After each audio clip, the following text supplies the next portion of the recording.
예수님이 부르신 12제자는 그렇게 특별한 사람이 아니었습니다. 오고 가는 세대의 복음이 전달됨을 통해서 예수님께서 하신 귀한 복음의 메시지를 전달하려는 그런 사람이라고 한다면 검증된 사람을 부르는 것이 마땅하다라는 것이 우리의 생각입니다. 그러나 검증된 사람을 불러서 예수님의 사역을 하는 것이 훨씬 효과적이다라는 것은 단지 우리의 생각일 뿐이었습니다. 우리 예수님의 삶을 가만히 보면은 참 학식 있고 지식 있는 사람들이 예수님을 찾아온 사람들이 많이 있었습니다. 그 중에 대표적인 사람이 니고데모 같은 사람이죠. 니고데모는 사내들인 공회원 아니겠습니까? 이런 사람들은 보면은 깨닫는 것도 훨씬 더 빨랐을 것이고 태도와 행동의 변화도 훨씬 더 나았을 것입니다. 그러나 이 12명의 제자는 3년 동안이나 예수님께서 가르침을 주셨음에도 불구하고 또 예수님과 함께 하셨음에도 불구하고 변하는 것은 전혀 없었습니다. 오히려 그들에게 보이는 것은 무엇이었냐면 서로 간의 경쟁심과 사적인 욕심밖에 없었습니다. 지금 예수님과 제자들은 마지막 유월절을 지키기 위해서 예루살렘으로 가는 행로에 있습니다. 가는 길에 예수님께서는 제자들에게 십자가와 부활에 대한 말씀을 세 번째로 다시 말씀해 주십니다. 이 말씀을 통해서 우리가 또 갖추어야 될, 또 생각해야 될 또 다짐들이 무엇인지를 한번 생각해 보았으면 좋겠습니다. 32절 말씀을 먼저 보시죠. 예루살렘으로 올라가는 길에 예수께서 그들 앞에 서서 가시는데 그들이 놀라고 따르는 자들은 두려워하더라. 이에 다시 12제자를 데리시고 자기가 당한 일을 말씀하여 이르시되 라고 말씀합니다. 지금 상황이 어떤 상황이었냐면 예수님께서는 앞서 가시죠. 앞서가고 있고 제자들과 예수님을 따르는 자들이 또 있었던 것 같습니다. 그들이 뒤에서 이렇게 가는 그런 상황입니다. 그러니까 예수님의 뒷모습을 보고 따라가는 그런 모습이라고 생각하시면 좋습니다. 그런데 예루살렘으로 올라가는 길이라고 얘기를 하죠. 이거는 두 가지의 의미가 있습니다. 첫 번째는 지형적인 의미예요. 지금 갈릴리 쪽은 북쪽인데 남쪽에 있는 예루살렘으로 간다라고 하면 내려가야 된다라고 말을 하는데 이때는 올라간다라고 말하는 이유가 뭐냐면 예루살렘이 고도가 한 800m 정도 되는 위치에 있거든요. 그래서 예루살렘으로 올라간다라고 하는 첫 번째 이유가 있고 두 번째 이유는 무엇이냐면은 그 당시의 사람들은 예루살렘을 성지로 생각했습니다. 거룩한 곳으로 생각한 거죠. 그래서 높은 곳에 우리가 가야 한다라고 하는 그런 의미도 담겨져 있습니다. 그래서 정확한 목적, 우리가 성지로 가는 정확한 목적을 말할 때 예루살렘으로 올라간다라고 하는 그런 얘기를 많이 한 것이죠. 그러니까 예수님께서 지금 가시는 행로는 목적이 분명하다는 이야기죠. 예루살렘으로 가시는 것이고 지정학적으로 또 다른 영적인 의미로 또 올라가신다라고 하는 그런 표현을 마가가 사용을 하고 있는 것입니다. 그런데 예루살렘으로 올라가는 길에 그들의 어떤 환경 반응을 한번 어떤 상황이 있는지를 한번 보시기를 바랍니다. 어떤 모습이 보이냐면은 예수님의 뒷모습을 보고 예수님과 함께 가는 길에 함께 가는 자들이 어땠습니까? 놀랐다라고 말을 하고 예수님을 따르는 자들 누굴까요? 제자들이겠죠. 그 제자들은 두려워했다라는 이야기입니다. 굉장히 예수님께서 걸어가시는 길이 알 수 없는 느낌이 그들에게 왔다라는 것이죠. 알 수 없는 느낌들이 전해졌다라고 하는 의미로 생각을 하면 좋습니다. 이런 분위기 속에서 예수님께서 자기가 당할 일을 제자들을 따로 불러서 지금 말씀하시는 그런 모습을 보게 됩니다. 32절 하반절을 다시 보시면 다시 12제자를 데리고 자기가 당한 일을 말씀하여 이르시되 그랬어요. 그러니까 함께 하는 자들과 잠깐 거리를 두었다는 이야기죠. 따로 장소를 구분했다는 이야기입니다. 그 자리에서 무엇을 말씀하셨느냐? 33절 이하를 보시죠. 보라 우리가 예루살렘에 올라가노니 인재가 대제사장들과 서기관들에게 넘겨짐에 그들이 죽이기로 결의하고 이방인들에게 넘겨주겠고 그들은 능욕하며 침뱉으며 채찍질하고 죽일 것이나 그는 3일 만에 살아나리라 하시니라 라고 말씀을 하고 있습니다. 지금 예수님께서 하신 이 말씀은 구약 이사야 53장 말씀의 성취라고 보시면 좋습니다. 그러니까 이사야 53장 예언의 말씀을 이루기 위한 고난, 십자가, 그리고 부활에 관한 말씀이라고 우리가 생각하면 좋죠. 제자들은 예수님이 자신을 가리켜서 무엇이라고 말하냐면 인자는이라고 해요. 인자는. 그러면은 누가 과연 십자가에서 죽고 누가 과연 침뱉음을 당하고 누가 과연 고난을 받느냐, 예수님이 자신을 가리키면서 인자는 그랬으니까 예수님이 그런 고난을 받는구나 라는 것을 알게 되는 거죠. 그런 고난 뒤에 예수님께서 하시는 말씀이 뭐냐면 부활에 관한 말씀을 하십니다. 그러나 여러분, 이 십자가와 고난, 이 부활, 이런 것들은요, 어떤 상황에서 우리가 조금 받아들일 수 있냐면은 정상적인 상황에서 받아들일 수 있습니다. 그러니까 이 말은 무슨 말이냐면은 우리가 판단되고 이해되어질 때 아무런 문제가 없고 가르치는 자나 그것을 받는 자의 상황이 아주 정상적일 때 그럴 수도 있겠구나라고 이렇게 받아들일 수 있는 상황이죠. 그런데 지금 이런 상황은, 오늘 이 분위기의 상황은 그런 분위기가 아닙니다. 굉장히 예수님이 가는 발걸음이 무거워 보이는 거예요. 괜히 예수님의 가는 발걸음이 진지해 보이는 거예요. 그 진지함과 무거움 사이에 뒤에 따라오는 제자들의 느낌은 뭐냐면 두려움이 앞섰다라는 이야기죠. 그렇다면 그 두려움이 앞서는 그런 감정적인 상태에서 예수님께서 하시는 이 말씀 속에서 제자들이 딱 꽂히는 말씀은 뭐냐면 부활에 관한 얘기는 별로 꽂히지 않습니다. 어떤 말씀이 꽂힐까요? 죽는다. 이 말씀이 딱 꽂히게 되는 것이죠. 그러니까 이 제자들은 예수님께서는 실질적으로 이 십자가와 이 부활이 이사야 53장에 예언된 그런 선지자의 성취, 구약의 예언자의 성취라고 하는 그 말씀을 통하여서 나는 고난받는 메시아로서 이 땅에 왔다라는 것을 지금 강조하고 있는데, 제자들은 그 말을 전혀 이해하지 못하고 있는 그런 상황을 우리가 바라보고 있는 거죠. 왜 그럴까요? 왜 이런 상황을 이해하지 못했을까요? 이것은 메시아관의 차이 때문에 그렇습니다. 예수님이 생각하시는 메시아, 예수님이 이 땅에 오신 목적으로서의 메시아는 뭐냐면은 고난받는 종입니다. 그러나 유대인을 비롯한 제자들이 생각하는 메시아관은 무엇이냐면은 유대 땅에 예수님께서 고난받는 종으로 오시는 것이 아니라 영광스러운 모습으로 오신다는 거죠. 영광스러운 모습으로 이 땅에 오셔서 이 유대 땅을 다시 한번 회복시킨다라고 하는 메시아관이 있었기 때문에 이 제자들은 예수님이 하시는 말씀을 전혀 이해하지를 못하는 것은 너무나 당연한 이치라는 이야기죠. 그러나 예수님께서는 이런 이야기를 하실 때 굉장히 엄숙하고 진지한 분위기 속에서 자기 입으로 말씀을 합니다. 자신은 죽습니다. 죽는데 어떻게 죽느냐? 비참하게 죽습니다. 처참하고 참혹하게 죽는다. 사람들에게 고난을 받고 침뱉음을 당할 것이다. 얼마나 비참하고 자존심 상하는 그런 죽음이겠습니까? 그리고 부활까지 말씀을 하십니다. 근데 우리가 마가복음을 계속 보면서 예수님께서 지금 순환에 대한 이야기를 계속하고 있지 않습니까? 그 순환에 대한 이야기를 할 때마다 제자들의 반응이 굉장히 엉뚱한 반응을 보여요. 엉뚱한 반응을 보이고 굉장히 예수님께서 내가 이런 이야기를 왜 했을까 이런 생각이 들 정도로 엉뚱한 반응을 보입니다. 오늘 본문에서도 똑같은 반응이 보이는 거예요. 예수님은 진지하고 분위기 엄숙하고 지금 막 두려운 마음을 가지고 그렇게 제자들에게 십자가와 부활을 딱 얘기했더니 제자들이 하는 얘기가 무엇입니까? 35절을 보십시오. 세베대의 아들 야고보와 요한이 주께 나와 여짜오되 선생님이여 무엇이든지 우리가 구하는 바를 우리에게 하여 주시기를 원하옵나이다. 갑자기 생뚱맞게 자기 소원 하나가 있습니다 라는 걸 이야기하죠. 그 말을 이야기한 사람이 누구냐면 세베대의 아들 야고보와 요한이라고 이야기합니다. 세베대의 아들 그랬으니까 야고보와 요한의 아빠가 세베대라는 얘기예요. 그럼 세베대의 와이프는 누굴까요? 세베대의 와이프는 살로메라고 하는 여인입니다. 근데 전통적으로 보면 이 살로메라고 하는 여인이 누구와 친인척간이냐면 예수님의 어머니였던 마리아와 자매지간이에요. 그러니까 이 야고보와 요한은 예수님과 무슨 사촌? 이종사촌간이 되는 거죠. 친족관계에 있는 겁니다. 그러니까 친족관계에 있고 어려서부터 잘 아는 사람이 우리의 스승님이 되었으니까 친족관계에 있으니까 청탁할 수 있는 것 아니겠습니까? 다른 복음서에도 보면은 이 세베대의 어머니가 왔다 그러니까 이모가 와서 이런 얘기 하니까 당연히 할 수 있는 것이죠. 그래서 뭐라고 얘기를 하는 겁니다. 그럼 뭐라고 이야기를 했느냐? 예수님, 우리가 부탁이 하나 있습니다. 라고 이야기를 하는 거죠. 그때 36절에 예수님께서 말씀합니다. 이르시되 너희에게 무엇을 하여 주기를 원하느냐? 그럼 무슨 부탁이냐? 소원이 뭐냐? 이렇게 말을 하는 거죠. 예수님께서는 제자들이 원하는 것을 알고 있을까요? 몰랐을까요? 알고 계십니다. 그러나 예수님은 제자들이 자신이 원하는 것을 구체적으로 공개적으로 분명하게 무엇을 원하는지를 지금 제자들이 모인 앞에서 공개적으로 말하기를 원하시는 거예요. 또 제자들이 하는 이 질문이 맞다 틀리다 이런 판단도 내리지 않습니다.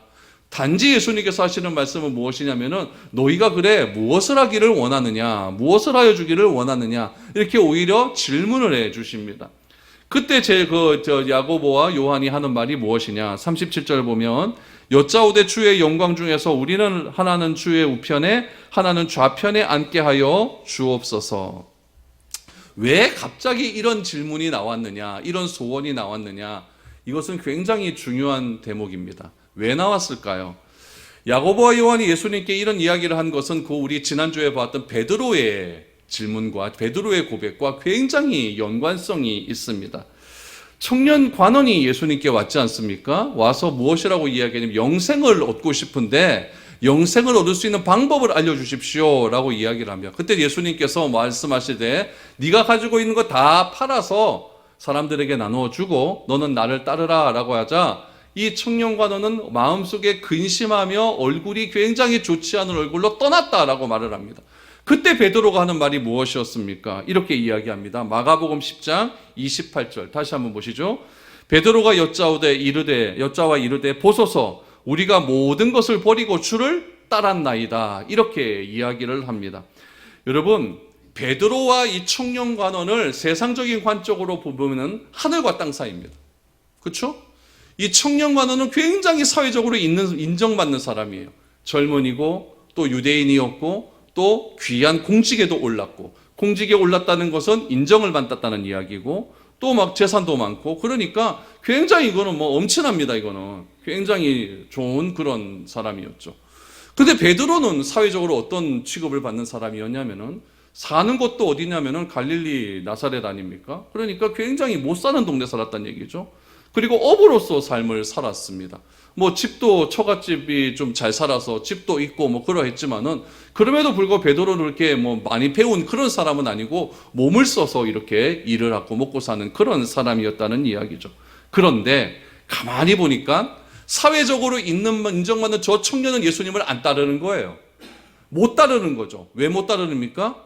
못 버리니까 못 따르는 거죠. 근데 사회적으로 인정받지 못하는 나는 어떠하느냐? 나는 다 버리고 주를 따르거든요. 다 버리고 주를 따랐죠. 굉장히 우쭐한 마음이 드는 거죠. 봐라. 세상에서는 저 사람이 인정받는다고 하지만은 주님께 인정받는 사람은 누구다? 바로 나다라는 겁니다. 그래서 자신감 있게 이야기를 하는 거죠. 보소서. 우리가 모든 것을 버리고 주를 따랐나이다. 이런 베드로의 말 속에는 굉장한 자신감이 있는 겁니다. 굉장히 우쭐대는 그런 마음이 있다는 이야기죠. 그리고 이렇게 행동한 자기 자신이 너무너무 자랑스러웠을 거예요. 와, 내가 이 정도다. 자랑스러웠을 것이죠. 베드로에 대한 이 말에 예수님이 대답을 하시는데 뭐라고 대답하시냐면 마가복음에는 나와 있지 않습니다. 그런데 똑같은 본문이 기록된 마태복음에는 굉장히 중요한 말씀이 나옵니다. 이 말씀을 통해서 왜 두 명의 제자들이 이런 이야기를 했는지를 알 수가 있어요. 마태복음 19장 28절입니다. 예수께서 이르시되 내가 진실로 너희에게 이르노니 세상이 새롭게 되어 인자가 자기 영광의 보좌에 앉을 때에 나를 따르는 너희도 12 보좌에 앉아 이스라엘 12지파를 심판하리라. 여기서 제자의 뇌리에 탁 들어오는 게 있었어요. 그건 뭘까요? 새로운 세상이 온다는 거예요. 진짜 우리가 바라는 메시아가 다스리는 그런 세상이 오는구나. 그때 어떤 일이 일어나느냐? 인자는 보좌에 앉는데요. 보좌에 앉고 중요한 게 이거죠. 너희들은 12지파를 심판할 보좌에 앉게 될 것이다. 이런 말씀을 예수님께서 딱 하는 거죠. 그러니까 제자들이 이야 맞다. 예수님께서 우리를 이렇게 보상해 주시는구나. 역시 예수님은 메시아가 맞다. 우리가 기대하는 메시아가 맞다. 그러니까 십자가고 부활이고 이런 내용들은 하나도 들어오질 않는 겁니다. 머릿속에 뭐밖에 없는 거예요? 12보좌. 예수님이 새로운 세상이 온다고 한다. 그러면 그 새로운 세상 예수님이 딱 가운데 앉으면 우리는 과연 어디에 앉아야 되는가? 어디에 앉아서 우리를 무시했던 저 사람들을 어떻게 심판할 것인가? 거기에 집중이 딱 되어 있는 것이죠. 그러니까 지금까지 자신들이 살아온 인생을 탁 되돌아보면 정말 보잘것도 없고 고기 잡고 사람들에게 무시당하고 그랬던 사람들이 자기를 무시했던 그 사람들을 12보좌에 앉아서 심판한다. 이거는 굉장히 기대감에 있는 겁니다. 그래서 예수님이 앉게 될 그 12보좌가 바로 언제라고 생각을 할까요? 예루살렘에 입성하는 바로 지금이다. 이렇게 생각을 하는 거죠. 이런 상황에서 야고보와 요한의 어머니인 살로메도 기대감이 컸을 것입니다. 그러니까 살로메, 이 어머니가 나와가지고, 다른 복음 쓰니까 어머니도 나오지 않습니까? 어머니도 나와서 하나는 우리 아들, 하나는 주의 우편에, 하나는 주의 좌편에 앉게 해 주십시오. 여러분, 예수님은 예루살렘으로 가는 모습 속에서 뒤를 따라오는 사람들이 보기에도 굉장히 엄숙한 분위기였습니다. 오죽하면 두렵다라고 하는 그런 표현까지 나타났을까요? 그 진지함은 여러분, 자신이 세상의 왕이 되기 위하여 쿠데타를 일으키고자 하는 그런 여러분 장수의 모습이 전혀 아니었습니다. 하나님이 이 세상을 구원하기 위하여서 구약의 선지자들에게 예언했고 그 예언을 성취하기 위해 순종해야 한다는 그 부담감, 또 무거움, 그런 진지함들이 예수님이 가시는 그 예루살렘으로 올라가시는 발걸음 한 걸음 한 걸음에 묻어나 있었지만은 제자들은 어떠했느냐? 정반대의 모습을 보이고 있는 것이죠. 진정으로 제자들이 예수님의 뒷모습을 보고 두려움을 느꼈다고 한다면 이거는 뭔가 좀 이상하다. 자신들이 3년간 따라다녔던 그 예수님의 모습과는 너무나 다른 모습이었다. 이렇게 알아차렸어야 될 것 아니겠습니까? 그러면 이런 질문과 요청은 아직 예수님께서 누구신지 알지 못한다고 하는 그런 무지함에서 나타난 것 아니겠습니까? 그들의 머릿속에는 오로지 12보좌입니다. 12보좌. 그래서 예수님께서 그런 제자들에게 이렇게 말씀하십니다. 38절, 예수께서 이르시되 너희는 너희가 구하는 것을 알지 못하는도다. 내가 마시는 잔을 너희가 마실 수 있으며 내가 받는 세례를 너희가 받을 수 있느냐라고 말합니다. 예수님은 먼저 제자들이 이런 생각을 갖고 있는 제자들을 향하여서 너희가 구하는 것을 알지 못한다라고 말합니다. 제자들이 구하는 것은 무엇입니까? 12보좌죠. 거기서 내가 더 좋은 자리에 앉아야겠다라고 하는 생각들이겠죠. 그런데 중요한 말씀을 하나 하십니다. 그건 무엇이냐면은 내가 마시는 잔을 함께 마실 수 있고 내가 받는 세례를 함께 받을 수 있느냐라고 제자들에게 묻습니다. 그럼 저도 여러분들에게 묻습니다. 예수님께서 질문하신 이 잔과 세례는 무엇을 의미할까요? 대충 보면은 십자가와 자기와 함께한 고난의 잔일 것입니다. 우리는 잔과 세례가 예수님의 고난을 의미한다는 것을 알고 있기 때문에 이것을 알 때 누구든지 이 질문에서 쉽게 대답하지 못합니다. 여러분, 예수님께서 여러분에게 딱 나타나셔서 내 고난 너도 같이 받을래? 그러면 쉽게 대답할 수 있을까요? 이거 쉬운 일이 아닙니다. 쉬운 일이 아닙니다. 설사 대답하는 것도 나의 선택에 의해서 대답은 하겠지만은 네! 이렇게 쉽게 대답하지는 못할 겁니다. 하지만 제자들은 그 잔과 세례가 의미하는 바를 모릅니다. 그러니까 39절에서 그들이 말하되 할 수 있나이다. 이렇게 대답하는 겁니다. 여러분, 이 질문은 제자들뿐 아니라 주님의 길을 걸어가는 우리들에게도 동일하게 하시는 질문입니다. 우리가 주님을 따르는 이유는 무엇입니까? 이 제자들처럼 주님께 무엇을 얻기 위하여 따르고 있습니까? 내가 주님께 원하는 것이 한 가지 있나이다. 이것 때문에 주님을 따르고 있습니까? 아니면 주님과 함께 잔과 세례를 함께 받겠다라고 하는 그런 결단함에서 함께 따르고 있습니까?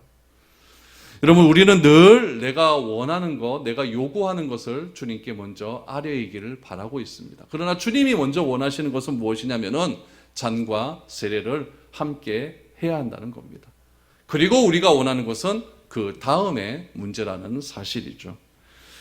우리는 늘 이 순서를 자꾸 놓칩니다. 그래서 우리는 자꾸 무엇을 요구하느냐? 넓은 길을 원합니다. 형통케 해야 되는 일, 잘 되는 일, 복된 길, 자기 긍정을 요구하죠. 그러나 이런 요구는 지금 제자들이 예수님께 요구하는 자리 싸움을 하는 것과 다름이 없다는 것을 우리는 기억을 해야 됩니다. 예수님께서 말씀하시는 지금 이 잔과 세례는 지금까지 예수님께서 하신 말씀을 종합해 보면 무엇이라고 할 수 있냐면은 자기 부정의 길입니다. 자기를 부정하고 또 뭘 해야 될까요? 십자가를 지고 좁은 길을 따르라. 이것을 지금 예수님은 말씀하고 있는 것이죠. 그러나 예수님께서는 아직까지 제자들이 이 말에 대한 이해함이 없다는 것을 아셨습니다. 그것을 아심에도 불구하고 그는 무엇을 말하냐면은 그 제자들의 미래를 보십니다.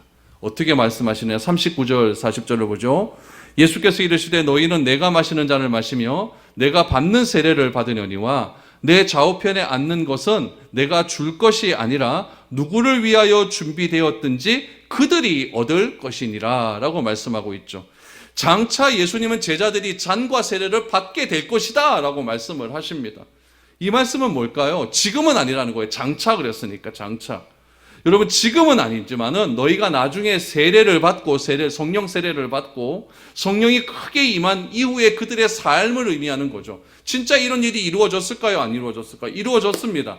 특별히 야고보와 요한에게 특별히 어떤 일들이 일어납니까? 야고보와 요한은 예수님께 자리를 달라고 요구했던 야고보는 성령 충만을 받고 초대교회의 가장 유명한 예루살렘의 지도자가 됩니다. 그리고 어떻게 되었느냐? 제일 먼저 순교자의 길을 걸어가게 되는 거죠. 요한은 어떻습니까? 요한은 순교의 길은 갖지 않았습니다. 그러나 가장 오랜 시간 동안 살게 됩니다. 그리고 요한복음을 기록하죠. 요한서신을 기록하죠. 그리고 90이 다 된 나이에 반모섬에 갇혀서 주께서 주시는 환상의 모습을 보게 됩니다. 그리고 요한계시록을 기록하고 거룩하게 하나님 품에 안기게 되었다는 사실이죠. 오늘 주께서 우리에게 하시는 이 말씀은 결코 쉽게 넘길 수 있는 말씀이 아닙니다. 우리가 부르심을 받았다는 것을 믿는다고 한다면 고난의 짐을 우리는 능히 이겨낼 수 있을 것입니다. 그러나 상 주시는 것은 누구에게 달려있느냐? 하나님께 달려있어요. 여러분 오늘 40절 말씀도 다시 보시면은 내 좌우편에 앉는 것은 내가 줄 것이 아니라 누구를 위하여 준비되었든지 그들이 얻을 것이라 라고 말합니다. 그러므로 이 좌우편에 앉는다, 상을 얻는다라는 것은 준비된 자가 얻는 거예요. 그럼 준비된 자가 누군지 아무도 모릅니다. 내가 아무리 준비되었다고 할지라도 상 주시는 이가 안 주면 그만 아닙니까? 그러므로 고난을 받는 것, 잔과 세례를 받는 것은 내 선택입니다. 왜 선택할까요? 주께서 나를 불러주셨기 때문에.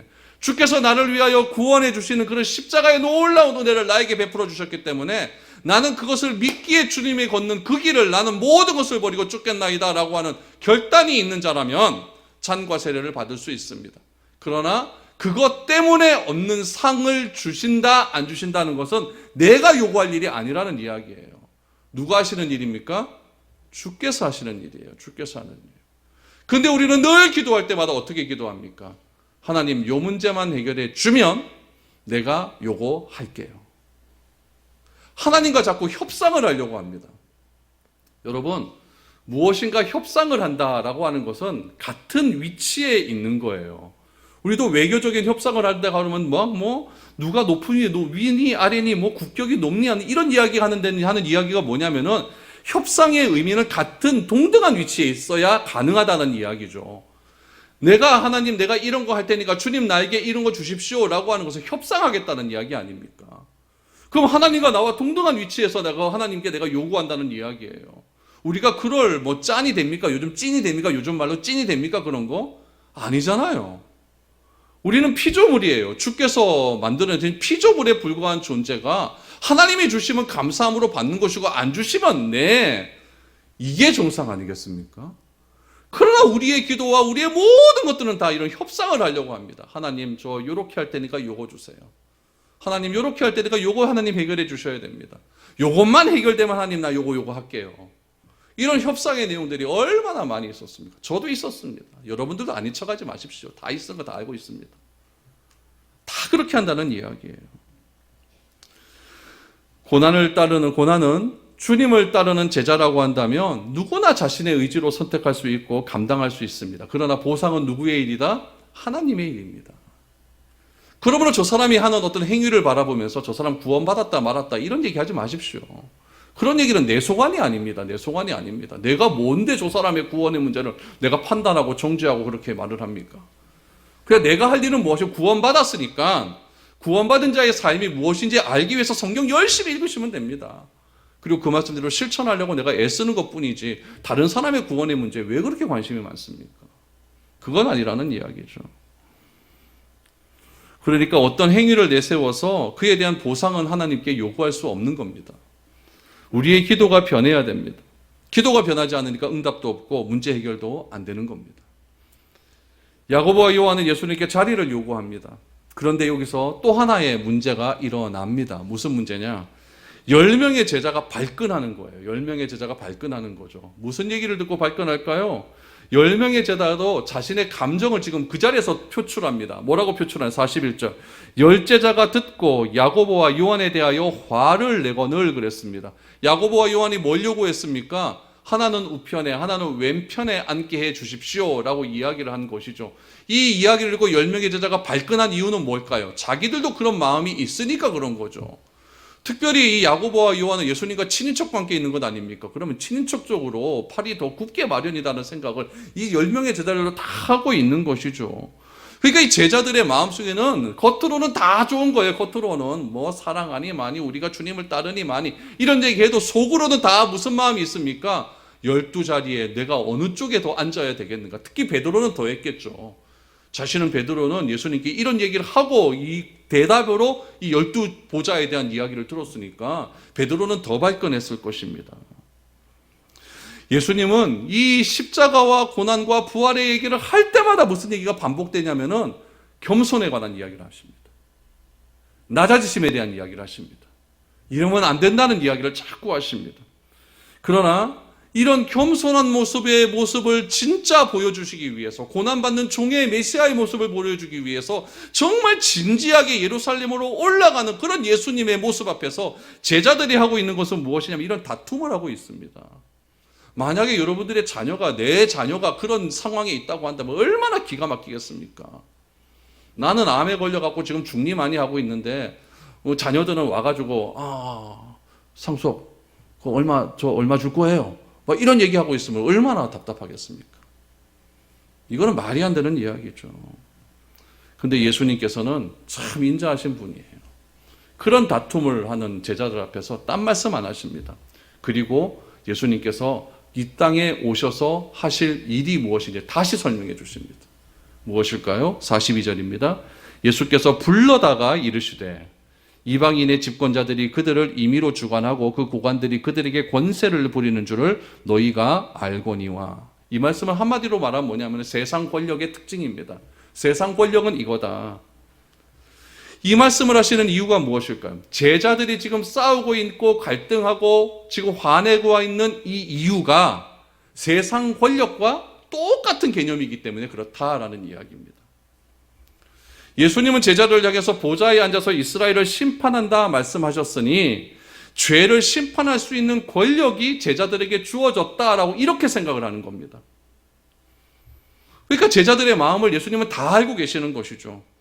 그래서 예수님은 세상 권력의 특징을 마련합니다. 세상 권력의 특징이 뭐예요? 높은 자가 낮은 자를 지배하는 것 아니겠습니까? 많이 가진 자가 못 가진 자를 지배하는 것이 세상의 권력의 시스템 아니겠습니까? 그래서 높은 자리에 올라가려고 그렇게 싸우는 것 아닐까요?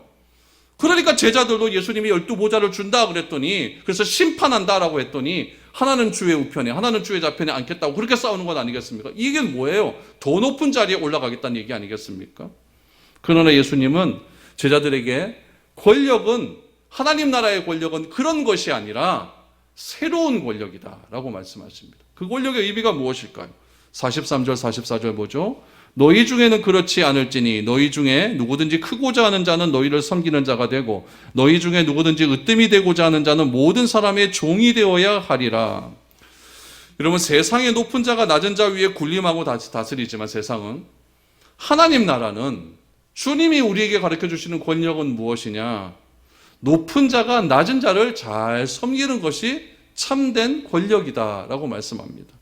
따라서 으뜸이 되기 위해서는 뭐 해야 되느냐? 가장 낮은 자리인 종이 되어 모든 사람을 섬겨야 된다까지 말씀을 하십니다. 이것을 여러분 권력이라고 할 수 있을까요? 이건 권력이 아닙니다. 종이 하는 일이죠. 섬김을 받기 위해서는, 내가 다른 사람으로부터 섬김을 받기 위해서는 뭐가 있어야 될까요? 힘이 있어야 될 것 아닙니까? 경쟁에서 이기는 것이 권력이 아니겠습니까? 그러나 주님이 가르치는 권력은 세상의 권력과는 다릅니다. 낮아져서 섬기는 것이 으뜸이다, 이렇게 말씀을 하시는 것이죠. 이런 권력을 가진 사람을 여러분 우리 주변에 본 적이 있습니까? 여러분 직장 상사 중에 이런 사람 본 적이 있습니까? 잘 없습니다. 잘 없어요. 우리는 예수님의 가르침에 반발할 수 있습니다. 그러나 45절에서 우리의 반발과 의심은 한순간에 사라지고 맙니다. 무엇이라고 하십니까? 인자가 온 것은 섬김을 받으려 함이 아니라 도리어 섬기려 하고 자기 목숨을 많은 사람의 대속물로 주려 함이니라. 제자들이 뼛속같이 깊이 새겨야 될 말씀이 오늘 45절의 말씀입니다. 오늘 우리가 가슴 깊이 새겨야 할 말씀입니다. 권력은 세상에서 온 것이 아닙니다.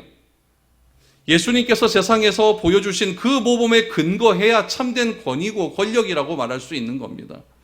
예수님은 그 권력을 무엇이라고 말하고 있느냐? 섬김이라고 말하고 있어요. 그 섬김이 어떤지 말로 표현해서 잘 모르니까, 잘 이해할 수 없으니까 그 섬김을 직접 예수님께서 보여주시는 겁니다. 그 보여주심의 첫 번째 단계가 뭘까요? 최후의 만찬 자리에서 제자들 앞에서 무릎을 꿇습니다. 그리고 제자들 발을 씻겨줍니다. 무릎을 꿇는다는 것은요, 여러분, 시선이 위로 올라간다는 게 아니에요. 시선이 밑으로 간다는 이야기죠. 발을 씻기 위해서 이렇게 씻는 사람이 어디 있습니까? 이렇게 씻죠. 그들을 가르치는 선생이 오히려 시선이 아래로 내려갑니다. 그 아래의 시선은 무엇에 집중되어 있습니까? 가장 더럽다고 하는 발에 집중되어 있는 거예요. 그러니까 제자 중에 베드로가 반발하는 것 아니겠습니까? 이러시면 아니 되옵니다. 반발하는 것 아니겠습니까? 그리고 그 사건을 근거로 해서 예수님께서 더 낮아지심을 보여주십니다. 그것이 무엇일까요? 십자가 사건입니다. 결과론적으로 예수님은 다른 사람을 위해 자신의 모든 것을 내어놓았습니다. 그러나 결과론적으로 보면 예수님은 그 일로 인해 가장 높은 곳에 앉게 됩니다. 그 한 것이 예수님께서 베드로에게 말한 보좌입니다. 내가 앉게 될 보좌. 그러니 여러분, 가장 높은 곳으로 회복하기 위한 과정의 첫 번째 단계는 무엇이냐? 고난입니다. 그리고 죽음이 먼저입니다. 십자가가 먼저입니다. 그 다음에 부활입니다. 그러므로 예수님의 고난과 죽음의 과정에서 권력의 속성을 우리는 배워야 됩니다. 세상이 말하는 권력은 힘으로 지배하는 세상이지만 권력을 얻을 수 있는 유일한 방법은 섬김에 있다. 제가 요 마지막 뒤에 아주 장엄하게 결론을 멋지게 만들어 놨는데요. 어제 저녁에 일어난 사건 때문에 그 이야기를 하지 못하겠더라고요. 그래서 오늘 아침에 좀 내가 일찍 나왔습니다. 일찍 나오고 원고를 다시 수정했어. 여러분, 참 참담한 일이 일어나지 않았습니까? 그런데 제가 예언을 하나 할게요. 이 사건 이후에 틀림없이 교회에서 이런 이야기 나옵니다. 무슨 이야기 나올까요? 귀신 놀이하다가 사탄의 놀이하다가 하나님께서 징벌을 내려서 이런 일이 일어났다. 이런 이야기는 여러분 틀림없이 나옵니다. 그러나 제가 분명히 말씀드립니다. 결단코 아닙니다. 또한 그렇게 말을 해서도 안 됩니다. 여러분 식사 끝나시고 이야기 틀림없이 할 건데 뭐 하나님이 징벌을 내렸느니 말하니 그런 얘기 하지 마십시오. 여러분 내 새끼가 거기 가 있다가 죽었다가 하면 어떡할 겁니까? 하나님의 저주로 그렇게 죽었다 이런 말 할 수 있을까요? 그건 아니에요. 몇 해 전에 여러분 저기 중남미에 있는 IT에서 해일이 일어났어요. 그래서 수많은 사람이 죽었습니다. 그때 우리 교단에서도 여러분 이런 얘기 했었어요. 하나님의 심판이 일어났다. 일본에서 해일 떨어졌을 때 뭐라고 그랬습니까? 우리나라를 그렇게 괴롭히니 하나님께서 때리셨다 이런 얘기했죠. 코로나 일어났었을 때 중국에서 상황이 어떤 상황이었는지 아십니까? 그때 코로나 일어났었을 때 중국의 여러분 선교 정책이 완전히 다 무너졌습니다. 중국에서 시진핑이가 완전히 한국 선교사를 다 내쫓았어요. 그래서 다 쫓겨난 일이 있었거든요. 그리고 얼마 안 있다가 코로나 터졌거든요. 그러니까 하는 말이 뭡니까? 하나님의 일을 하는 사람 다 내쫓아버리니까 하나님께서 징벌을 때렸다. 이렇게 얘기를 합니다. 그러나 여러분 분명히 아셔야 될 것은 성경이 일관적으로 주관하는 것이 있습니다. 주장하는 건 무엇이냐면은 하나님은 사랑이라는 거예요. 그 하나님의 사랑이 어디까지에 미칩니까? 보이지 않는 하나님을 사랑하는 방법을 알려주십니다. 요한 1서에 보면. 그건 무엇이냐면 내 이웃을 사랑하라는 거야. 보이는 이웃을 사랑하라. 보이는 이웃도 사랑하지 않으면서 너희가 어떻게 보이지 않는 하나님을 사랑하는 것이냐라고 말하면서 보이는 이웃을 사랑하지 않는 것은 거짓말하는 자다라고 요한 1서에서 그렇게 기록하고 있습니다. 그러므로 여러분 우리가 그래서 이웃사랑 헌금을 드리고 한 번도 보지 못하는 그 목사님을 향해서 우리가 헌금하는 거예요. 그것이 사랑의 실천이기 때문에 그렇습니다.